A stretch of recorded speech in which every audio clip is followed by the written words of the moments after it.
That shit crazy. Let's start there. Let's start there.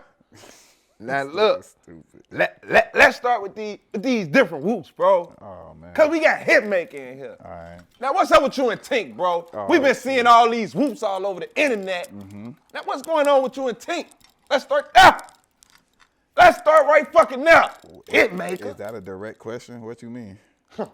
Let's start there, or she call it Christian. Do I gotta go there? It hit different. All right, so Tink, we ended up meeting, we ended up working or whatever, and then shit, I've just been locked in with her, whatever, for a long time, probably like, it's like 3 years, 3.5 years now, whatever, and shit, not too much on her. Let's start there. But I'm saying y'all made a lot of money together. Y'all did a lot of positive shit. Y'all done gave the culture a lot of music and shit. I ain't gonna lie, let's start there. No, for real, like the way we move and how we doing this shit or whatever, like it's really been a blessing. Like just to see the evolution. Like when we met, you know what I'm saying? She was already in her motion. She had her glow, and she was rebuilding her shit. You know what I'm saying? But she was already like popping songs like Bottom Bitch and Treat Me Like Somebody and like her classics that she got for her shit. And then we was able to come together, and I ain't gonna lie, like the level up has just been crazy. Like to see somebody grow and to be as successful as she is now, and for me to be also in the same position and keep leveling up as well, man. It's a blessing. This the first time I ever really like leveled up with somebody, you know what I'm saying? So I always hold it at a different regard. So you still hitting that? Let's start there.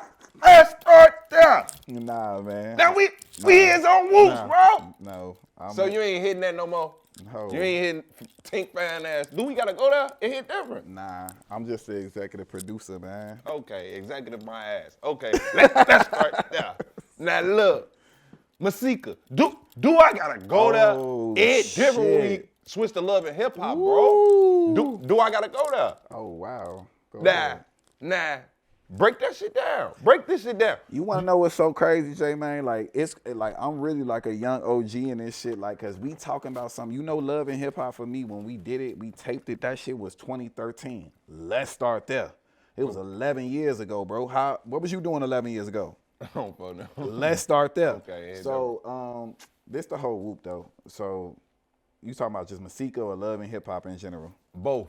Give us everything. Masika, that's my dog, man. Like, she from Chicago, she from the South Side.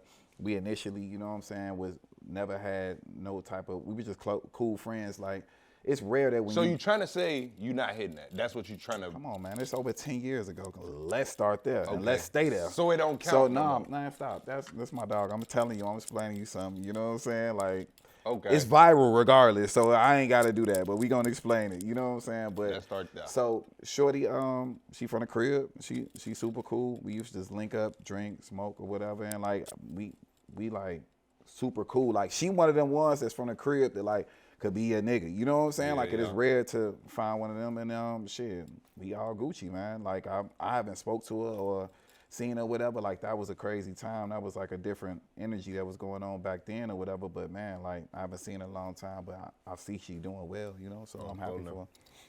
Let's stay there. Now, and we gonna stay right there.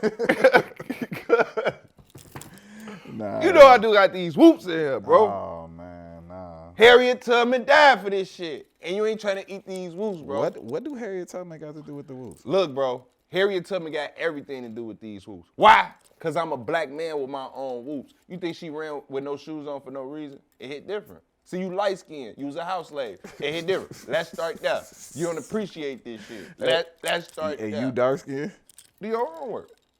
Do your homework on I was in the house sometime. It hit different. Bro dark skinned, that's behind the camera. Let's start there. Do your homework on Knee Black as Hell. Let's start there. It hit different.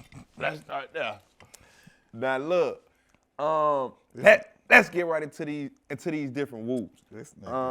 Based off from what you said, I'ma aim a little different towards these different ways. All right, go ahead.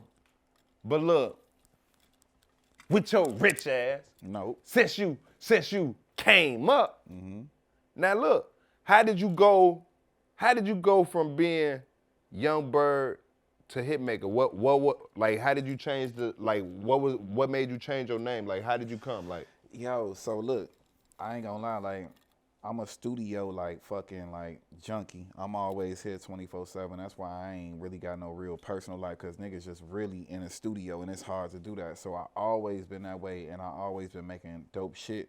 And niggas just wasn't fucking with Young Berg. You know what I'm saying? Like I had the hits and I had the heat, but like it took me to really go through a bunch of shit and like check my own ego or whatever, cause it's hard for you to like be somebody that got to a couple dollars and then is known as this person or whatever, and then be like, damn, these niggas don't want it from me or whatever. So I kind of like restructured my whole shit. Like I went to Atlanta and like my first time like saying like Hitmaker was on a song with DJ Infamous, Ludacris, Juicy J, and Jeezy. And that shit was like a crazy song for Infamous. Shout out to him. And he left me on the hook. I used to just do the hooks and do the shit. Like I would do all the hooks and the demos or whatever. And I stayed on that, and that was my first like look at it. And I was just like, man, these niggas don't want this shit from me, so I'm just gonna change my name to Hitmaker. And really was a crazy move, cause I ain't really like have a bunch of hits at the time. You know what I'm saying? But that's just how I was feeling, and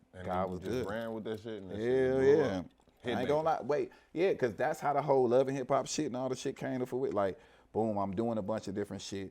Hitmaker, rebranding my shit. I'm starting to get a little traction. I'm starting to do a bunch of songs. Then I end up going back to LA with my brother Martez, who went to Dixon with me from Chicago. And he was like starting his clothing line, like Ye Kim and shit like that. So I brought him out there. We lived together, and then that's when Love and Hip Hop happened, and that's how I ended up meeting Nicki Minaj. That's how all that shit happened. And then at the time, as I'm doing Love and Hip Hop, I'm working with Nicki Minaj, and then I started working with everybody, and it was up. So you feel like Nicki Minaj opened the doors for you, or what? Yeah, hell yeah, cause shit, at that point, it's just in my story, like not too much on her either, but shit, she just gave me a platform. You know how like a motherfucker like really love to like do studio shit or whatever, and you ain't got no studio, you not in that position. She took a liking to me and just allowed me to work in her space. That's like me, like I know you do music. That's like me being like, man, Jay, man, I ain't here, just go in this bitch and go crazy. And then you could present me some shit, and if I fuck with it, it's a possibility to use it. And that's what happened, and it turned into a whole bunch of songs on her shit. And then I ain't gonna lie, I was over whooping. Like this when Instagram first was going crazy or whatever, like 2013, 14. She had to sign like how I got the sign. That's where I get the sign shit for my label from. Yeah, like having the signs in the studio. She was the first person I seen with that shit. And like I used to just be in her studio whooping, you know what I'm saying? Popped out with her a couple times, and then shit, you know, the talk just started happening. So I'm sure that opened up a bunch of doors. Oh, bro. Let's start there.